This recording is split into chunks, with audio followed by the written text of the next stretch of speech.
एक शाम प्राची टीवी पर सीरियल देख रही होती है। तभी उसकी सास वहां आती है। अरे सीरियल में तो ऐसे मग्न है जैसे आज रात का खाना पड़ोसी आकर बनाएंगे। मुझे पता ही नहीं था आपने अपने बेटे की शादी पड़ोस में भी की हुई है। हैं? मतलब? मतलब इस घर में सारा काम बहू ही करती है, आप तो सिर्फ खर्राटे मारती हैं। अच्छा जी, फिलहाल तो तुम आराम फरमा रही हो, चलो जाओ, ये मेरे टीवी देखने का समय है। आहा, इसीलिए मुझे भगाया जा रहा है। सॉरी, अब तो बिल्कुल नहीं जाऊंगी। प्राची की इस बात पर दोनों सास बहू के बीच टीवी रिमोट के पीछे बच्चों जैसे छीना झपटी शुरू हो जाती है, जिसके बीच श्लोक भी काम से घर वापस आ जाता है।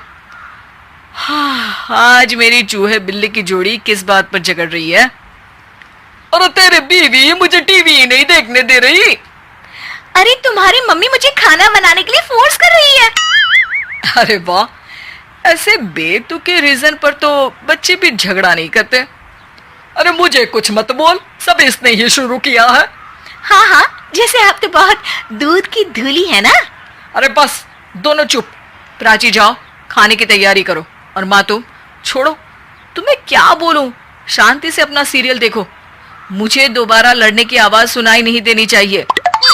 ऐसा बोलकर श्लोक वहां से चला जाता है, जिसके पीछे पीछे प्राची भी कुछ न कुछ बड़बड़ाते हुए रसोई में चली जाती है। हाँ हाँ, सासू जी को तो कुछ बोलेंगे ही नहीं, बस मुझ पर ही हुक्म चलता है, खाना बनाओ, जैसे मैं इनके घर में खाना बनाने के लिए आई हूँ। इसी तरह शाम बीतती है और रात को श्लोक और प्राची की सास खाना खाकर सोने चले जाते हैं, लेकिन प्राची गुस्से में कुछ खाए बिना काम में ही लगी रहती है। इस घर में किसी को घंटा फिक्र नहीं पड़ता, मैं खाऊं या भूखी रहूं। प्राची कुछ देर के लिए रसोई से बाहर जाती है और जैसे ही वापस आती है तो वहां दूध का भरा ग्लास देखकर हैरान रह जाती है। फिक्र पूरी है, बस दिखाना नहीं है। प्राची दूध पीकर सोने चली जाती है और अगली सुबह एक बार फिर सास बहू का कार्टून नेटवर्क स्टार्ट हो जाता है। ये तुमने ही किया है। अरे अजीब जबरदस्ती है, मैं बोल रही हूँ मैंने कुछ नहीं किया। दोनों ने मिलकर पूरे घर को पागल खाना बनाया हुआ है।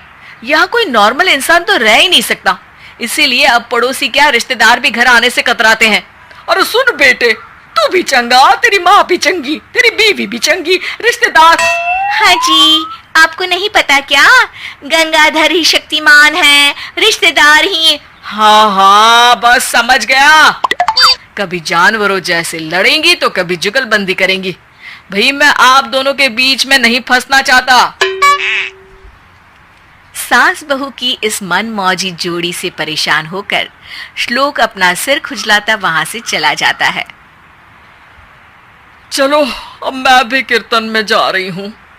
इस पर जैसे ही सास कमरे में अपना पर्स लेने जाती है तो वहां नाश्ते की प्लेट रखी देख मुस्कुराने लगती है और नाश्ता करके घर से बाहर निकलते हुए कुछ पैसे टेबल पर रख जाती है, जिसके कुछ देर बाद सिलेंडर वाला घर आता है।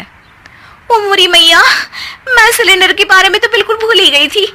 घर खर्च के सारे पैसे भी मम्मी के पास है और श्लोक से बोला तो उल्टा 4 बात सुनाएंगे। प्राची ये सोच ही रही होती है कि अचानक उसका चेहरा चमक उठता है और वो घर में आकर इधर उधर देखने लगती है। तभी उसकी नजर टेबल पर रखे पैसों पर पड़ती है, जिन्हें वो सिलेंडर वाले को दे देती है। ये सब श्लोक देख लेता है। अच्छा बेटे, इतना बड़ा घोटाला, सबके सामने मैं तेरी दुश्मन और पीठ पीछे तेरी मेरी यारी। इस पर श्लोक एक प्लान बनाता है और शाम को सब एक साथ बैठे होने पर बोलने लगता है। माँ, तुम दोनों की बहुत लड़ाई होती है, इसलिए मैं सोच रहा हूँ कि प्राची को उसके घर छोड़ाऊं, इससे वो भी खुश रहेगी और तुम भी। अचानक श्लोक की ये बात सुनकर सास बहू शौक से उसकी तरफ देखती हैं। अरे ऐसे कैसे घर छोड़ाओगे, मुझे कहीं नहीं जाना। अरे तुमने बोला नहीं पर मैंने सुन लिया, तुम्हें मम्मी के साथ रहना अच्छा नहीं लगता, मुझे पता है। अरे वो अरे, जब बहू खुद कुछ काम बोले तो वो तुझे सुनता नहीं, और अब जो इसने बोला ही नहीं वो तू समझ गया। जब उसे नहीं जाना तो फिर जबरदस्ती क्यों कर रहा है?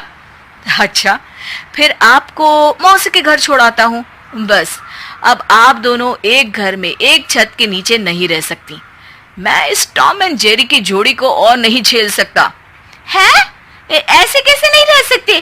तुम्हें इतनी दिक्कत है तो तुम्हारा बोरिया बिस्तर पैक कर देती हूँ, लेकिन मम्मी जी कहीं नहीं जाएंगी। बिल्कुल यही सुनना था मुझे। अगर दोनों में इतना ही प्यार है फिर हर वक्त ये लड़ाई का नाटक क्यों करती हो? देखा मैंने कैसे माँ किचन में दूध रखती है और तुम उनके लिए कमरे में नाश्ता रखती हो, और कैसे वो पहले ही तुम्हारी दिक्कत समझकर घर में पैसे रखकर बाहर जाती है। अरे भाई, इतना ड्रामा तो डेली सोप में भी नहीं होता जितना तुम दोनों ने इस घर में फैलाया हुआ है। तू हमें टॉम एंड जेरी बोलता है ना, तो याद कर वो दोनों भी एक दूसरे को बाहर वालों की बुरी नजर से बचाने के लिए हमेशा सबके सामने लड़ते थे, लेकिन अकेले में दिक्कत के समय मदद भी तो करते थे। बस हमारा रिश्ता भी कुछ ऐसा ही है। और वैसे भी अगर सास बहू में तू मैं नहीं होती तो दुनिया वालों को कहानियां कैसे मिलेंगी?